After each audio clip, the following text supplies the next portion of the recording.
Good evening and welcome to the channel's studios here in London with your international news around the world in 5. The Kremlin says President Putin supports Mr. Trump's idea for Ukraine and Russia to stop attacking energy infrastructure for 30 days. Fresh Ukraine talks will begin in the Middle East immediately, the White House says, following a 90-minute call between Donald Trump and Vladimir Putin. According to the White House's statement, they agreed to technical negotiations on implementation of a maritime ceasefire in the Black Sea, a full ceasefire, and a permanent peace. The Kremlin says the two presidents had a frank exchange of opinions and agreed to stay in touch.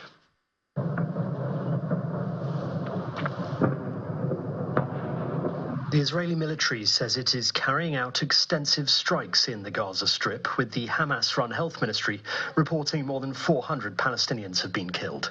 The Israel Defense Forces said it was attacking what it called terror targets belonging to Hamas. The strikes are continuing and the IDF has issued fresh evacuation orders.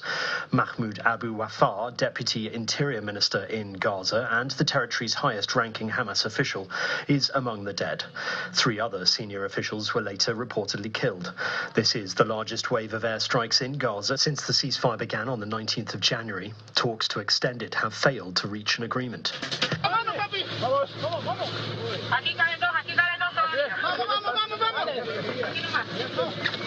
At least 12 people have been killed after a plane crashed off the Caribbean coast of Honduras. The aircraft, operated by Honduran airline Lanzar, crashed into the sea within a minute of takeoff from the island of Roatan. The Honduran National Police and Fire Department separately said 5 people had been rescued, while 1 person is yet to be found. The cause of the crash is not yet known, but Rotan's mayor told local media it wasn't because of the weather, which was normal. The Honduran Civil Aeronautics Agency said an investigation is underway. German lawmakers have voted to allow a huge increase in defence and infrastructure spending, a seismic shift for the country that could reshape European defence. A 2/3 majority of Bundestag parliamentarians required for the change approved the vote on Tuesday. The law will exempt spending on defence and security from Germany's strict debt rules and create a €500 billion infrastructure fund. This vote is a historic move for traditionally debt-shy Germany and could be hugely significant for Europe as Russia's full-scale invasion of Ukraine grinds on.